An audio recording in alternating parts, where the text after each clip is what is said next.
하나님이 저에게 요즘 주시는 관심사가 사람의 변화입니다. 사람이 어떻게 변화될 수 있을까? 아니면 어떻게 사람들을 변화시킬 수 있을까? 영국계 청년들을 어떻게든 좀 더 변화시켜서 신앙으로 성장시킬 수 있을까? 학생들을 어떻게든 조금 더 신앙으로 변화시켜서 조금 더 성장시킬 수 있는 방법이 무엇인가라고 하는 고민을 합니다. 물론 이 고민은 저뿐만 아니라 모든 우리 사역자들이 가지는 고민이고, 오늘보다 내일이 더 성장하고 성숙하기를 바라고, 또 주님 앞에 가기 전까지 믿음이 온전케 되어서 성숙한 모습으로 하나님 만나고 그 은혜 가운데 들어가길 소망하는 것이 누구나 다 가지고 있는 모습이죠.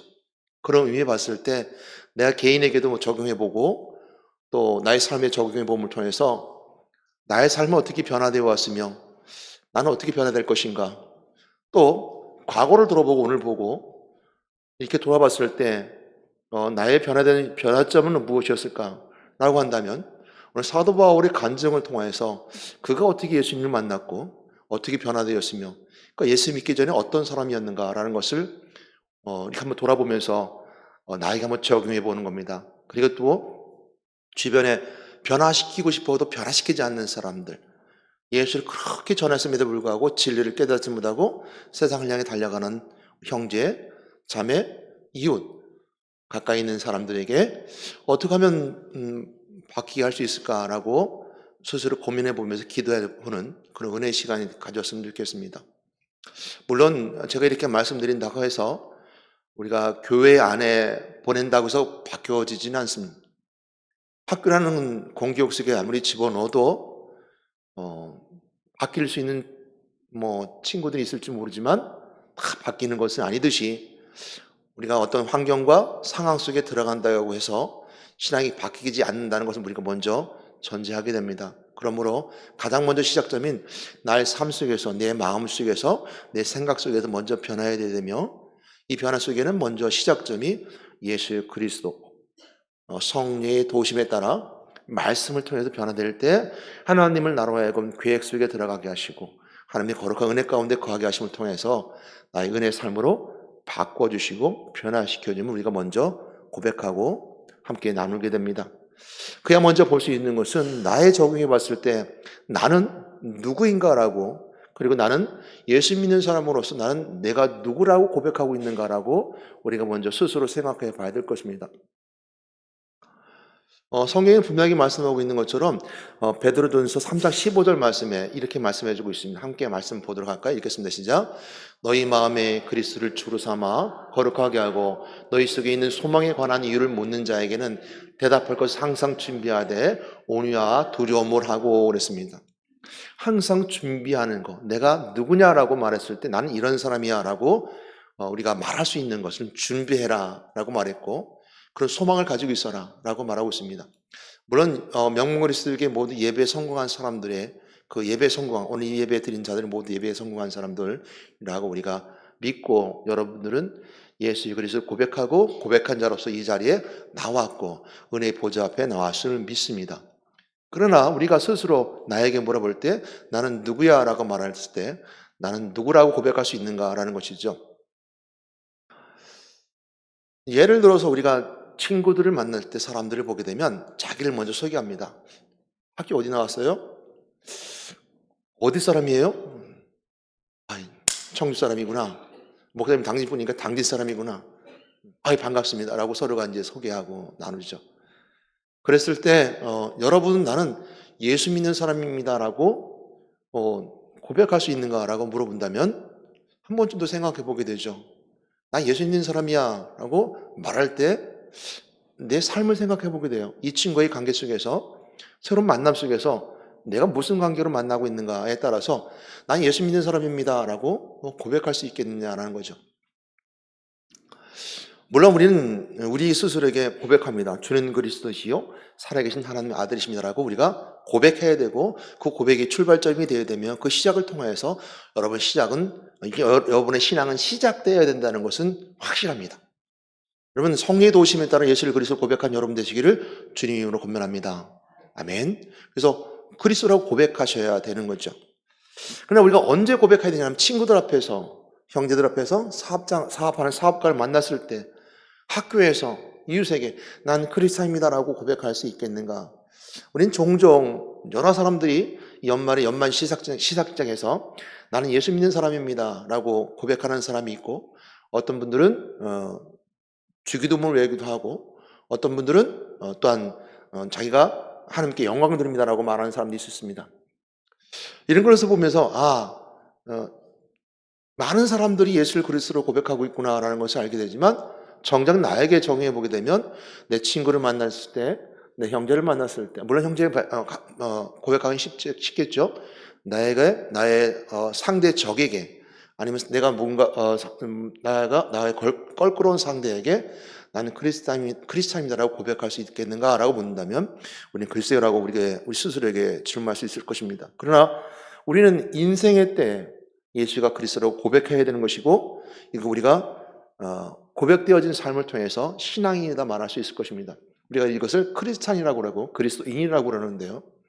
저는 여러분들이 고백하는 거, 고백이 되어줌을 통해서 여러분들이 그리스도의 고백을 통해서 하나님의 놀라운 역사가 여러분의 고백 속에 드러남을 통해서 그 진실함의 진지함이 사람들에게, 형제들에게 전달되었으면 좋겠습니다. 그러므로 그 그리스도라고 고백하는 것은 가볍게, 쉽게, 내가 편하게 했을 때 하는 것이 아니라 내 인생의 삶을 걸고 또 내 모든 지식을 걸고 내가 가지고 있는 모든 생각을 걸고 진지하게 주는 그리스도시요 살아계신 하나님의 아들이십니다라고 고백하고 그 삶대로 그 고백대로 살아갈 때 그 고백은 진지하고 진실할 것입니다.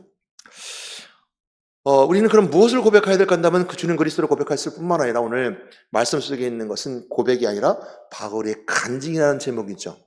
고백과 간증은 좀 다르게 우리 해석되어 줄 수 있는데요. 물론 고백한 사람들이 그 뒤에 이어지는 것이 간증이고요. 이 간증을 통해서 우리가 오늘 내 삶을 고백하는 자의 모습인데, 그럼 무엇을 고백할까 한다 그러면 주는 그리스도를 고백할 뿐만 아니라 그 뒤에 7가지 믿음의 복음의 확신입니다. 복음의 확신을 고백한다기보다는 간증이라는 삶 속에서 7가지 복음의 확신을 가진 자가 7가지 축복을 누리면서 삶 속에서, 믿음 생활 속에서 그 생활이 간증되어질 때, 사람들의 그 생활이 되어지게 될 때 우리가 오늘 간증한다라고 이렇게 말할 수 있을 것입니다. 그랬을 때 오늘 사도 바울이 간증을 통해서 볼 수 있는, 내가 예수 믿기 전에 이랬는데, 내가 예수 믿기 전에는 이랬었는데 내가 이렇게 예수님을 만났어, 그리고 내 삶이 이렇게 변화되었어 라고 우리가 간증해 나갈 때 오늘 777에 대한 삶의 고백과 간증이 함께 이루어진다는 것입니다. 그러면 오늘 말씀의 주제는 이처럼 바울이 간증이라는 제목을 가지고 내 삶과, 믿음의 사람의 삶과 그 고백과 간증을 통해서 하나님이 나의 삶에 어떻게 역사하고 계시는가, 내가 하나님께 어떻게 내가 신앙의 고백과 삶을 드리고 있는가, 하나님 나의 교제의 삶의 모습이 그냥 나와 하나님 개인적인 관계의 모습이 아니라 삶 속에 드러남을 통해서 하나님께서 우리에게 어떻게 역사하고 계시는가를 증거할 수 있는가, 세상에 나가서 하나님 나에게 어떻게 역사하셨는가, 어떻게 역사하셨던가라고 우리가 말할 수 있겠는가, 이것이 오늘 간증이라고 말할 수 있을 것입니다. 그러므로 우리는 어떻게 이렇게 우리에게 물어볼 수 있습니다. 나는 지금 간증하고 있는가? 나는 내가 누구라고 말하고 있는가? 라고 우리가 스스로에게 먼저 물어야 됩니다. 여러분들은 여러분 자신을 간증하기 위해서, 난 누구라고 변호하고 또 내가 누구라고 밝히기 위해서 얼마큼 노력하고 있는가?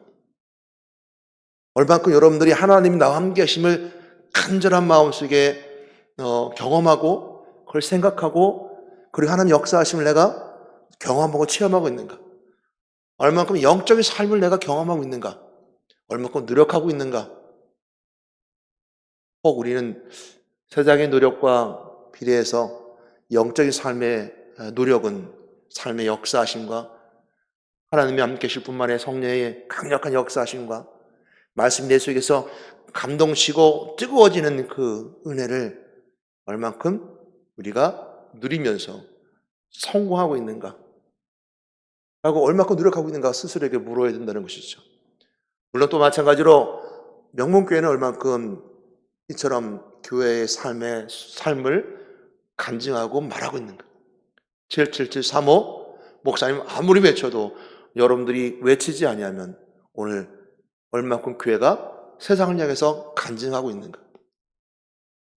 하나님이 명문교회를 통해서 어떻게 역사하신가를, 하나님이 어떻게 명문교회가 함께 하신다는 것을 사람들의 언어로, 세상 사람들의 언어로, 그들의 생각으로 전하고 있는가. 이것을 우리가 바울의 간증의 모습을 통해서 함께 나누어 볼 것입니다. 그러므로 이 간증은 그냥 나의 한 삶의 이야기가 아닌, 스토리가 아닌 하나님의 나의 삶의 순례에서 오신, 나의 삶에 찾아오셔서 나와 함께 하신 것을 고백하고 드러내고 증거함을 통해서 하나님이 하나님을 드러내는 것이 바로 간증의 모습입니다. 그러면 이거 얼마나 가치 있고 소중한 일입니까? 이것을 우리가 행해내야 된다는 것이죠. 오늘 말씀을 보게 되면 오늘 말씀은 크게 세 부분 나눈다 그랬습니다. 사도 바울이 예수를 믿기 전, 그리고 예수를 만났을 사건, 다음에는 예수를 만난 후의 사건으로 지금 이 사도 바울의 간증의 모습을 나누게 되는데요. 이 사도 바울의 간증된 다메섹 도상의 이야기는요, 9장에 먼저 사건으로 일어나게 됩니다.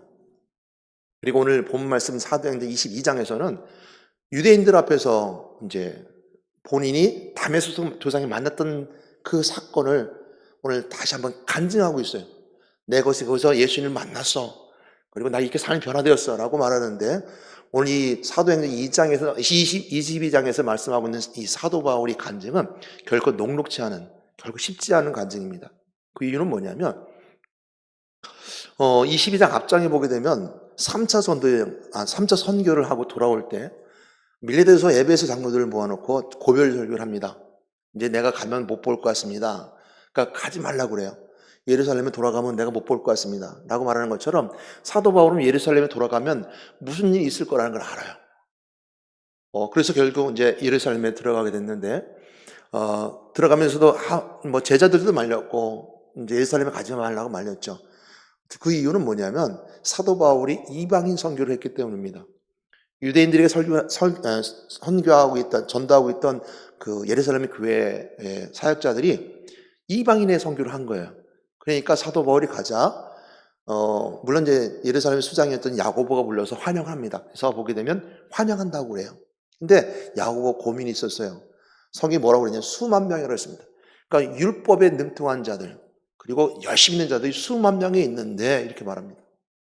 그러니까 지금 예루살렘 교회에 유대인 중으로서 개종한 자든 아니면 그렇지 않은 자든 오늘 수만 명이 있는데 야고보는 환영하면서 걱정입니다. 이렇게 얘기하는 겁니다. 그들이 결코 사도 바울을 그냥 두지 않을 것을 알고 있었기 때문이죠. 결국 그래서 유대인들이 이 사도 바울을 붙잡아요. 붙잡아서 이방인 선교에 대해서 붙잡아서 이제 돌로 치고 때리려고 합니다. 그러니까 수만 명이 막 요란스럽게 일어나니까 당시 그 예루살렘에 그 있었던 로마의 천부장이 와서 소란스러우니까 선부기장이 나와서 중재를 하죠. 그랬을 때, 그 사도 바울이 이제, 굉장히 어려운 상황입니다. 이 유대인들의 그 사도 바울 이방 선교 때문에 막 야단을 치니까 막 붙잡아요. 그래서, 선부장이 이제 말할 때, 바울이 헬라어를 합니다. 헬라어를 하니까 천부장이 물어요. 아니, 헬라어를 합니까? 물어요. 그러면서 천부장에게 자신이 말할 기회를 달라고 해요. 그래서 층에 올라가서 유대인들에게 이제 유대인들의 언어인 히브리어로 이제 그들에게 오늘 간증하고 있는 장면입니다. 굉장히 부러운 것 중에 하나, 사도 바울의 신앙도 굉장히 부럽지만 또 부러운 것 중에 하나가 뭐냐면 2개 국어를 한다는 것에 있습니다. 저도 영어를 하고 한국어를 하고 영어를 통해서 복음을 전했으면 참 좋겠다는 마음은 항상 마음에 품지만 잘 되지 않는데 언젠간 그렇게 해주시라 믿고 기도하고 있습니다. 근데 히브리어 헬라어를 2개를 다 했다는 거예요. 근데 헬라어로 말하면 돼 천부장이 그 얘기를 들은 거예요. 그러니까 헬라어는 그 시대의 문화였기 때문에 이제 고급 문화죠. 그러니까 천부장이 듣고 이 사람은 그냥 있는 사람이 아니겠구나 하고서 헬라어를 언어했던 바울에게 기회를 줬고, 그리고 그다음에 유대인들에게는 히브리어를 말해요. 그러니까 막 요란하던 유대인들이 히브리어로 말하니까 조용해졌습니다. 그때 오늘 이 본문에 간증을 하는 거예요. 그러면 시작할 때 이렇게 시작합니다. 22장 1절 말씀에 말씀 한번 보도록 할까요? 22장 1절 말씀 함께 천천히 읽어봅시다. 시작. 부형들아, 내가 지금 여러분 앞에서 변명하는 말을 들으라. 여기 두 가지 단어가 딱 마음에 걸리는데요. 첫 번째는 부형입니다. 그러니까 아버지 형제들이야. 그러니까 우리 형제들이라는 거죠. 아버지 형제들, 부형들아, 내 말을 들으라. 그리고 내가 변명이나 한다 그랬습니다. 내가 변명한다. 변명의 분별할 분자에다가 밝을 병자입니다. 그러니까 변명이라는 단어는 사실 옳고 그름을 가려서 사리를 판단하는 뜻에 있어요. 근데 변명은 어디서 많이 써요? 너 변명하지 마. 어떤 일을 얘기할 때 막 이렇게 변호를 하면 변명하지 마. 이렇게 표현을 쓰죠. 근데 사실은 이 단어는요, 이제 뒤에 가면 아글방하게 또 말씀을 전하거든요. 그러니까 3번을 하는데 9장에서는 다메섹 소환의 사건이고 22장은 지금 유대인들 앞에 군중 앞에서 위기 앞에서 많은 사람들이 돌로 치러 죽일 위기 앞에서 간증하고 있을 때 오늘 사도 바울이 그 다메섹 도상에 있었던 일들을 이야기하고요. 한 번 더 얘기합니다. 그게 언제냐면 아그리빠 왕 앞에서 합니다. 아그리빠 왕 앞에서 이제 로마로 잡혀가면서 아그리빠 왕 앞에서 또 한 번 그 다메섹 도상에 있던 이야기를 하는데 그 말씀 25장 16절 말씀 한번 보겠습니다. 같이 천천히 보고 갈까요? 내가 대답하되 무릇 피고가 원고들 앞에서 그 사건에 대해 변명할 기회가 있기 전에 내주는 것은 로마 사람의 법이 아니라 하였노라. 그 전에 변명할 기회. 그러니까 이 변명이라는 단어는요, 아포로기아라는 언어를 쓰고 있는데 이 변명이라는 단어는 변호라는 뜻입니다. 그러니까 변명이라는 단어를 번역했지만 원래 단어는 변호라는 뜻입니다. 법적 용어예요. 그래서 나중에 법적 용어로 쓰고 있을 때 변명이라는 단어를 씁니다.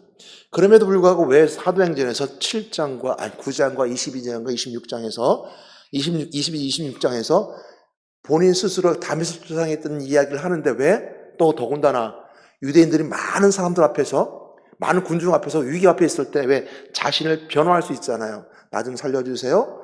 난 이런 사람입니다라는 말을 할 수 있음에도 불구하고 왜 여기서 부형들아 라고 말하면서 변명이라는 단어를 썼을까라고 한다는 거.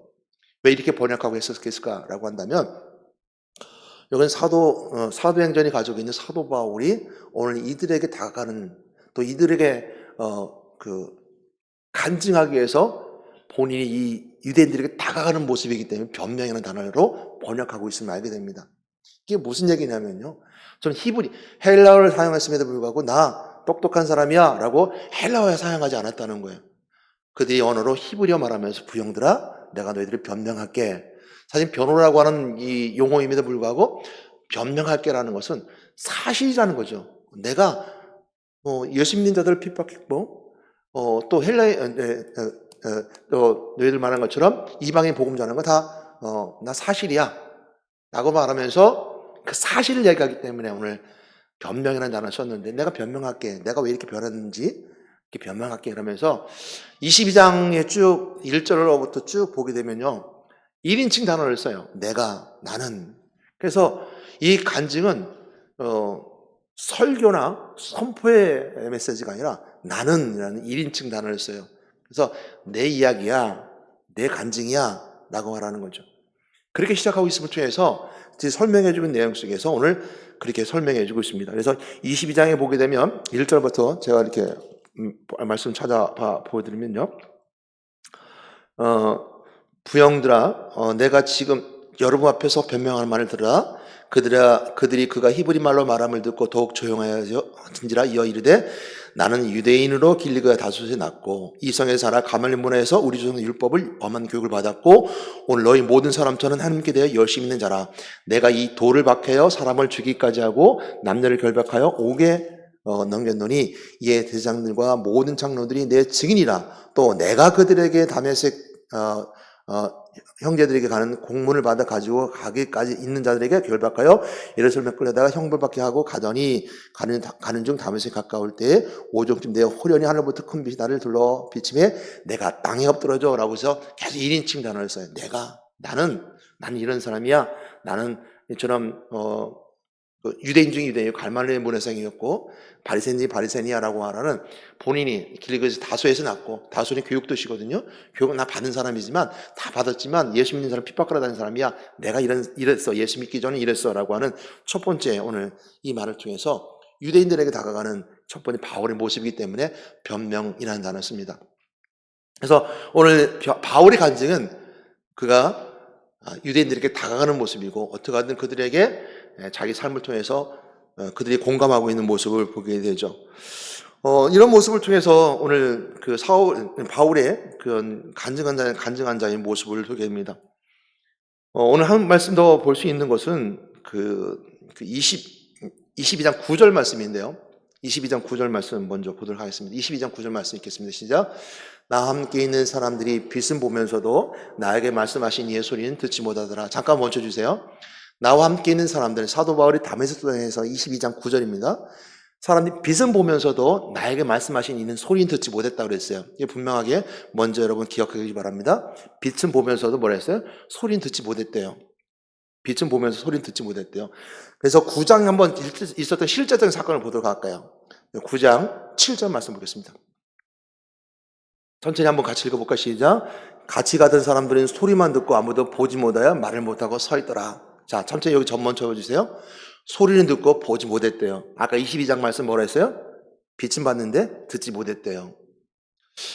우리가 이 말씀을 넘어가 주세요. 됐습니다. 네. 이 말씀을 통해서 우리가 볼 수 있는 내용은 사람들이 이건 뭐 잘못된 거 아니야? 왜 사도 바울은 이렇게 있었던 일을 왜 바꿔서 잘못 얘기하고 있지? 라고 이렇게 물을 수 있잖아요. 또한 사도행전에 기록한 기록자 누가처럼 한 사람이 기록했음에도 불구하고 왜 이렇게 다르게 기록했을까라고 한다면 저는 여러분들 이 말씀을 가지고 오해하지 마시고 깊이 묵상해 볼 수 있는 건 뭐냐면요. 그 사도행전 9장의 사도 바울이 가지고 있었던 사건은 실제적 사건입니다. 그런데 22장의 사건은 시간이 흘러왔어요. 그리고 많은 시간이 흘러왔습니다. 그랬을 때 사도 바울이 가졌던 그 묵상한 그리고 더욱 하나님 알아가고 있을 때 그 사도행전 9장에서 보였던 그 모습이 아닌 사도행전 22장에서 그 22장에서 보였던 것처럼 9장에선 그 소리는 들렸고 빛은 보지 못했던 것이 있는데 바뀐 것은 빛은 사도 바울이 9장에서는 정오의 빛처럼 뜨거운 태양빛처럼 생각했어요. 그러니까 정오의 빛이라고 했거든요. 뜨거운 빛처럼 생각했는데 22장에 와서는 그 빛이 사람들이 보지 못하는 하나님의 영광의 빛이었다는 것을 본인이 해석하고 하나님이 그 바울을 통해서 하신 일들을 되새긴이라는 겁니다. 아, 이랬구나. 그래서 시간 흐름 속에서는 성경에 기록되어 있지 않지만 지금 거기에 함께 있던 사람들의 모습이거든요. 사도 바울이 가지는 그 간증이 아니라 함께 있었던 사람들의 모습인데 그들은 빛은 봤는데 이 9장에서 빛은 봤는데 소리 듣지 못했던 것은 22장에 거꾸로 말했잖아요. 빛은 봤는데 라고 했을 때 빛, 하나님의 영광이죠. 영광. 소리는 듣지 못했던 22장 9절 말씀. 그러나 9장에서는 이제 빛은 못 보고 소리는 들었는다 그랬는데 이 말씀 속에 있는 것처럼 어떤 소리였습니까? 사울아 내가 나를 핍박하느냐 했을 때 사도 바울이 줬던 그 들려준 음성의 소리였었죠. 그러니까 하나님의 말씀은 들은 줄 알았는데 본인만 들은 거예요. 그러니까 본인이 하나님 주신 은혜의 메시지. 그러니까 22장에서 이처럼 소리는 내가 들었다는 것은 나에게 주신 말씀이니까 내가 들은 거지만 그들은 하나님의 말씀은 듣지 못했다는 것은 뭐 우렁쾅쾅 우레와 같은 소리는 아니면 그 음향이 든 소리는 들었을지 모르지만 실질적으로 바울에 줬던 그 사명의 메시지. 사울아 내가 왜 나를 핍박하느냐? 그 뒤에 나오는 말씀처럼 그것이 말씀으로 다가오지 않은 거죠. 소리 들려지는 거 들려지는 거 아닌 것이죠. 영광, 빛도 마찬가지입니다. 빛을 영광으로 우리 해석해야 되는데 하나님의 영광이라는 단어를 해석해서 이렇게 볼 수 있습니다. 그러므로 이 간증의 메시지는 다메섹 도상에 있을 때 일어난 사건과 22장에 오면서 시간차 속에서 그 사건 현장이 오늘 사도 바울 쪽에서 하나님 역사하신 삶의 현장의 시간 속에서 삶의 그때 예수님께 나를 만나 이렇게 하셨구나라는 것을 사도 바울이 22장에서 해석해서 설명해 주고 있습니다. 그러니까 성령은 그동안 감동을 준 거죠. 이래서 이 말씀 나에게 소리가 되어서 나에게 울림이 되었던 것이고, 이것이 이래서 빛이 되었던 영광이었던 것이지, 하나님 영광을 내가 봤구나. 그냥 정오의 빛이 아닌, 태양빛이 아닌 영광의 빛을 봤구나라고 해석되어서 지금 사도 바울이 설명해 주고 있습니다. 오늘 이 말씀을 통해서 우리가 좀 이따 보시겠지만, 우리가 개인의 간증함에 있어서 하나님의 사건은 나에게 어떠한 팩트적인 사실적인 사건을 다가갈 수 있습니다. 시간이 지나서 하나님과 나와 함께 교제가 예배를 통해서, 말씀을 통해서, 세월을 통해서 하나님께 나에게 주신 감동을 통해서 그것이 그때 그래서 나에게 이렇게 하셨구나라고 내가 성령의 감동을 통해서 알게 되는 사건들로 바뀌게 된다는 거죠.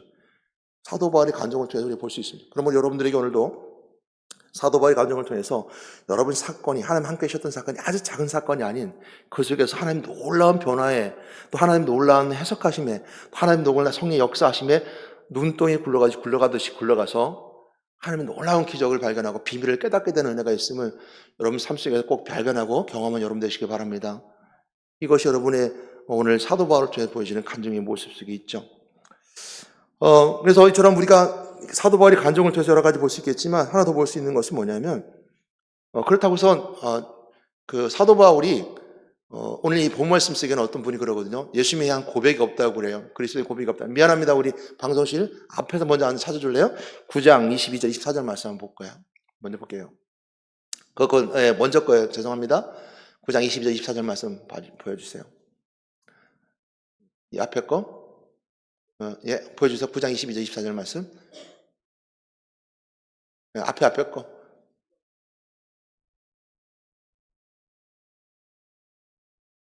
한번 같이 보도록 할까요? 9장 22절 24절 말씀.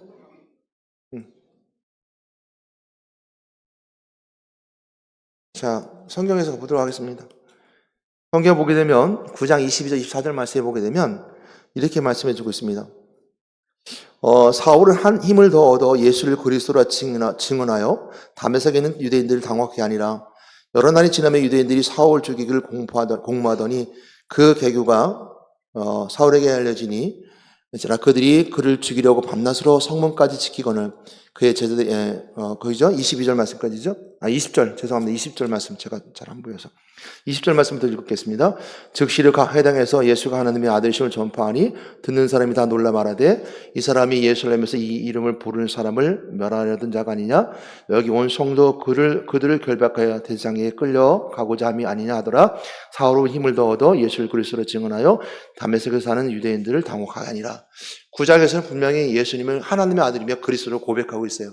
물론 이제 22장에서는 그리스도를 고백하는 메시지는 없어요. 그러니까 그걸 전제로 하고 있다는 것을 알게 되죠. 22장을 통해서 지금 사도 바울의 간증 속에는 그리스도의 고백이 없으니까 그리스도의 고백이 없네요라고 말할 수 있을지 모르지만 9장에서는 분명하게 그리스도를 고백하고 있어요. 그 이유는 간증이라는 것을 통해서 그들에게 더 가까이 다가가고 그들의 아픔 속에서 예수 그리스도가 함께 하심을 증거하기 위해서 더 가까이 다가가는 모습을 보게 됩니다. 그래서 22장에 보게 되면 이처럼 은혜 가운데 9장 22, 24절 말씀처럼 그는 그리스도를 고백하고 있다는 걸 알게 됩니다. 고백하지 않은 것이 고백했던 걸 알게 되죠.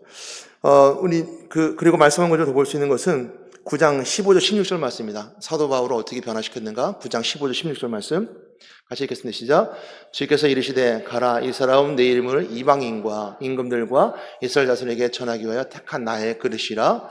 그가 내 이름을 위하여 얼마나 고난을 받아야 할 것을 내가 그에게 보이라 하시니라 하겠습니다. 자, 9장에서 볼 수 있는 사도 바울의 삶이 변하는 것은 하나님의 그를 택해서 이방인의 사도로 세워주는 은혜가 있었습니다.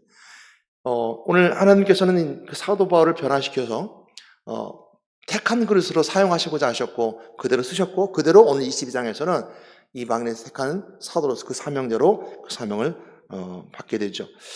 22장 14절 15절 말씀 다시 한번 보도록 하겠습니다. 22장 14절 15절 말씀 읽겠습니다. 시작. 그가 또 이르되 우리 조상들이 하나님이 너를 택하여 너로 하여금 자기 뜻을 알게 하시며 그 의인을 보게 하시고 그 입에서 나오는 음성을 듣게 하셨으니 내가 그를 위하여 모든 사람 앞에서 내가 보는 것들을 증인이 되리라 했습니다. 모든 것들의 증인이 되리라고 했습니다. 그처럼 삶의 교제를 통해서 증인이 되리라. 내가 증인이 되어야 될 것이며 그 증인의 삶은 곧 하나님께서, 예수님께서 바울을 만나셨고 바울과 함께 했던 모든 삶의 것들에 대한 증인. 그러니까 증인이라는 삶이, 그 증인이라는 것은 우리가 경험된 것을 말하는 것이 증인입니다. 증인이라는 것은 내가 체험한 것, 체득한 것을 설명하는 것이 증인입니다. 그래서 오늘 사도 바울이 증인된 삶을 살아가는 것은 내가 고난당하고 어려움당하고 내가 복음을 전했을 때 힘들고 이런 모든 것들이 너에게 간증이고 그것이 증인의 삶이다. 그러니까 증인의 삶이라는 것은 삶을 전하는 것이 증인의 삶이고, 예수님께서 나와 함께 계시면 내가 변화된 삶을 증언하는 것이 바로 증인의 삶인 것입니다. 그래서 오늘 말씀은 세 부분 나눴다 그랬죠. 여러분 한번 나중에 찾아보시기 바랍니다. 예수를 믿기 전 그 사도 바울의 예수 믿는 자를 핍박하러 다닌 자의 모습에서 어떻게 예수님을 만났는가. 예수님이 찾아오셨거든요. 찾아오셔서 사울아 사울아 찾았죠. 왜 내가 나를 핍박하냐라고 물었고요. 사도 바울은 예수님 만남을 통해서 그가 나사렛 예수님을 알게 되면 나사렛 예수님이라고 말씀하심을 통해서 예수님을 만나게 되고, 그리고 눈이 멀게 되죠. 그래서 있을 때 아나니아에게 찾아가게 하시고 그가 바로 아나니아를 통해서 눈을 뜨게 하고, 그 뜬 다음에 그는 하나님의 택한 백성이라는 것을 아나니아를 통해서 알게 됩니다. 아나니아에게 먼저 말해주거든요. 난 아나니아에게 난 아나니아가 그랬습니다. 나는 하나님 못 가겠습니다. 예수 믿는 자를 핍박하는 사람이고 그런 사람입니다. 못 가겠습니까? 하나님께서는 택한 그릇이다라고 보내게 되죠. 그래서 삶이 변화되고 결국 죽음의 길이라도 그 순교의 사명의 길을 걸어간 것이 바로 사도 바울의 모습입니다. 그래서 예수 믿기 전과 예수님 만나고 삶이 변화된 것을 알게 되죠. 그러므로 여러분 삶을 간증하기에 앞서서 먼저 여러분 삶 속에 예수님을 만난 경험이 있는가라고 이번에 스스로에게 묻고, 오늘도 저는 여러분들에게 묻습니다. 이 자리에 앉았다는 것은 예수님 만난 경험이 있는 것이고 그 체험이 있다는 것을 우리가 먼저 고백하는 것이죠. 물론 저는 어렸을 때부터 부모님의 손에 이끌려서 교회를 다녔기 때문에 어떤 임팩트 있게 어떤 불신자의 상황에서 막 강력하게 사람들을 핍박하는 상황에서 예수 믿고 이렇게 돌아온 것은 아닙니다. 그러나 어렸을 때 신앙생활 했다 하더라도 우리 시간이 지나면서 굴곡 속에 있었죠. 여러 가지 굴곡이 있었는데, 저를 목회자의 길로 오게 됐을 때 저는 한 번에 신학을 하고 바로 목회자의 길을 잘 갔던 것은 아닙니다. 때때로 돌이켜 가고 싶지 않은 때도 있었고요.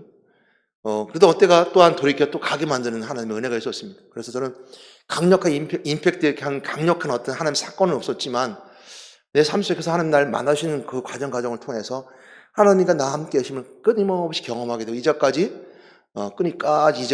사역을 지금으로 이렇게 이끌어 가셨던, 그래서 지금은 사명이 내 생명이고 내가 죽을 때까지 복음 전하며 내가 목회의 길을 가야겠다라고 결단하고 지금도 변함없이 가는 길이지만, 처음 연단대회가 시작할 때는 그러지 않았었습니다. 제가 이제 군대를 갔다 와서요, 사실은 신학교 갈 때까지만 하더라도 목회를 할 생각이 없었습니다. 그냥 이렇게 좀 더 알고 싶었고, 부모님이 가라고 했고 목사님이 원서를 가져왔기 때문에 군대 가기 전에는 가야 되겠다 생각하고 그래도 관심도 있었고 갔었죠. 갔는데 군대 가기 전까지 결정 못했어요. 근데 군대를 갔다 와서 이제 기도하는 중에 강력히 역사하셔서 사역을 해야 되겠다라고 마음 먹었었죠. 그래서 이제 그 신학교 지하실에 기도하는 그 선배들과 함께 기도하는 기도글이 있었어요. 그래서 그 기도 지하실에서 기도하면서 하나님께 구했죠.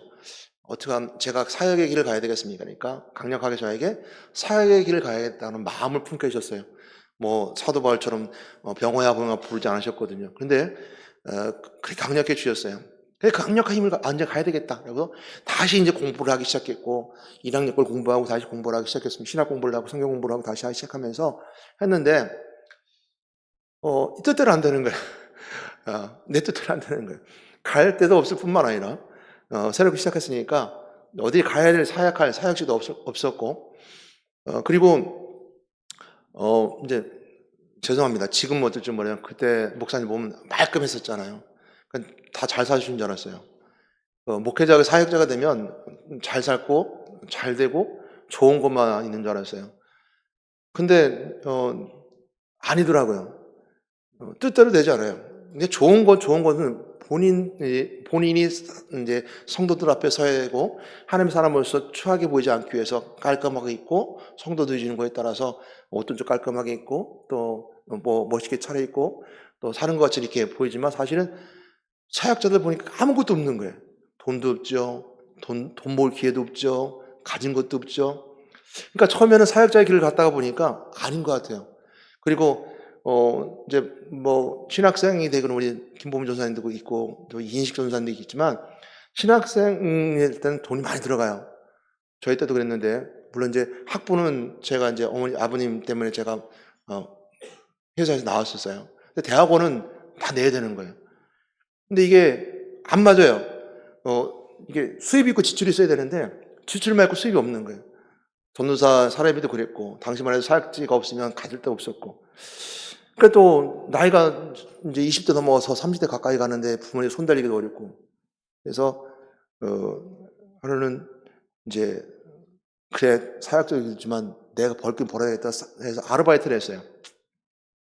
아르바이트를 해서 장사를 했는데 장사를 하는데요.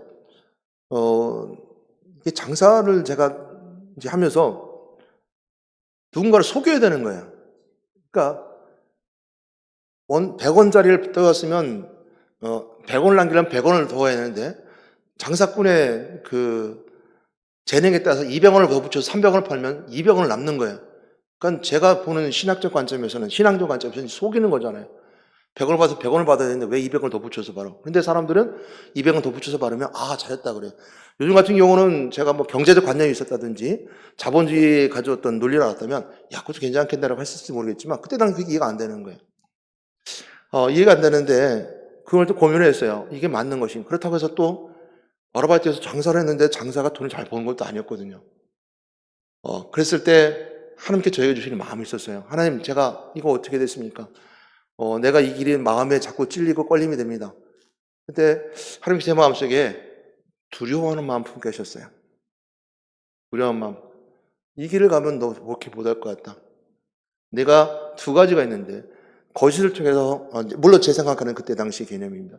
거짓을 통해 누군가 속이면서 버는 돈을 버는 아니면 누굴 잘 속여서 더 돈을 벌어서 부자가 되든 둘 중에 하나도 그 길을 못 가겠다라고 하는 마음을 저한테 품게 하셨어요.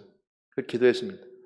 이것이 맞는가요? 라고 말했을 때 제 마음속에 요한복음 3장 말씀을 통해서 주신 하나님의 은혜가 있었습니다. 요한복음 3장 5절 8절 6절 말씀 5절 6절 말씀입니다. 한번 같이 읽어보도록 할까요? 예수께서 대답하이르시되 진실로 진실로 내게 이르노니 사람의 물과 성령으로 나지 않으면 하나님 나라에 들어갈 수 없느니라. 육으로 난 것은 육이요 영으로 난 것은 영이니라. 니고데모 얘기잖아요. 니고데모가 예수님 찾아왔을 때 내가 물과 성령으로 거듭나야 된다. 거듭나야 된다면 이해를 못해서 어떻게 어머니 속에 들어가 나올 수 있습니까? 물었죠. 그때 예수님께 말씀하셨던 것처럼 영으로 거듭나야 된다. 그러니까 육으로 난 건 육이요 영으로 난 건 영이라고 했습니다. 그 비밀을 깨닫고 나서 저는 삶에 있어서 돌이킬 수 있는 은혜가 있었습니다. 이것이 하나님 제 삶 속에 들어와서 강력하게 역사하지 않았지만 지금까지도 붙잡고 계신 하나님, 날 붙잡고 계시는 하나님이 나와 함께 계신 은혜고 말씀을 통해서 역사하시는 그 은혜가 있음을 저는 이 시간 고백하고 간증합니다. 이것이 우리의 삶의 간증이고 어찌 보면 어려서부터 교회를 그냥 부모 성에 끌려서 그냥 강력하게 임팩트하게 강력하게 역사하는 것이 없지만 그래도 여러분 삶 속에서 하나님 여러분을 끌고 가시면서 어떤 때는 두렵게 하고 어떤 때는 여러분들의 새로운 삶의 길을 인도하고 여러분 삶 속에서 이것은 아니라고 참고 인내하게 하고 여러분 신앙생활하면서 여러분들 삶 속에서 내가 속에서 울고울고 분이 올라가더라도 참게 하시는 하나님 이것이 바로 우리 삶 속에서 간증되어지는 것이고 하나님 나와 삶 속에서 역사하고 있는 장면들이죠. 그러면 우리가 마지막으로 볼 수 있는 것은 바로 그겁니다. 우리가 그러면 이런 모든 것들 속에서 내가 간증할 수 있다는 것이고 내가 그 간증을 통해서 할 수 있는 여러 가지 속에서 볼 수 있는 것들은 그냥 역사하는 것이 아니라 오늘 우리가 간증거리가 있어야 되는 것이고 내 삶 속에 간증이 되어야 되는 것이고 여러분 한 생활을 살면 오늘 사람 여러분 예배 속에서 예배 드릴 때 예배의 간증이 있어야 되는 것이고 여러분 예배의 즐거움과 기쁨 속에서 하나님의 은혜가 있어야 되는 것이 오늘 예배 속에 있어야 될 여러분들의 모습입니다. 여러분들 예배 속에서 오늘도 하나님의 역사하심을 경험하고 하나님의 놀랍게 여러분과 함께 하시는 은혜를 간증한 여러분 되시길 주님을 축복합니다. 아멘. 7가지 믿음의 확신이 있으면 복음의 확신이 있으면 7 축복의 은혜를 누리면 누린 자들은 생활이 되는 것입니다. 이것이 축복의 복음이 있고 축복이 있으면 예배 생활이 되어지면 하나님이신 예수님께서 나를 구원하셨기에 오늘 이 자리에서 그 하나님 만나신 예배의 은혜에 감동할 수 있는 간증이 우리에게 있어야 되는 것이죠. 간증은 나로부터 나오지 않고 복음으로부터 나오고, 복음 있는 사람들이 축복의 은혜를 누릴 때 그 축복의 은혜가 여러분 삶 속에서 예배 드릴 때, 오늘 말씀드렸죠, 예배 생활이 되어지는다는 것은 그 은혜를 나눌 때이고, 그것이 간증으로 되어야 되는 것이고, 사람들이 증거해야 되는 것이죠. 이것이 세상 사람들에게, 여러분들에게 오늘 예배 드릴 때 보니까, 주일날 예배 드릴 때 순종 메시지 들으니까 그 예배 시간에 내 순종이, 내가 오늘 사렙다가 붙여 순종했더니 내가 오늘 사렙다가 붙여 은혜의 삶의 축복을 받았어요. 오늘 예배의 순종의 메시지고 사렙다 가버의 복을 듣고 내가 말씀에 순종하고 예배 드렸더니 내가 오늘 월요일날 사업장에 가니까, 내가 직장에 가니까 내가 알 수 없는 놀라운 보너스가 3배, 4배로 차오져 있어 라고 간증할 수 있는 비결은 뭐냐면, 복음을 가지고 축복의 은혜를 누리며 은혜 예배 시간 속에 하는 역사하심을 여러분들이 예배 시간에 만나게 된다면, 내일 사렙다에 가보여주신 축복의 은혜가 여러분 삶 속에서 드러난다는 것을, 그래서 우리가 삶 속에서 간증해야 되는 거예요. 고백해야 되는 것이고, 이것이 바로 바울이 준 간증의 메시지고, 여러분들이 오늘도 간증하라고, 여러분들이 삶 속에서 간증거리가 있어지라고 여러분들이 권면하는 이유입니다. 오늘도 7가지 예수님의 복음을 확신하고 축복의 은혜를 넘쳐서 여러분 삶 속에 7가지 생활의 삶을 살아가시면서 여러분 삶 속에서 간증한 여러분 되시기를 주님으로 축복합니다. 하나님 감사합니다. 저희들 삶 가운데 인도하셔서 오늘 간증케 하시는 거 감사합니다.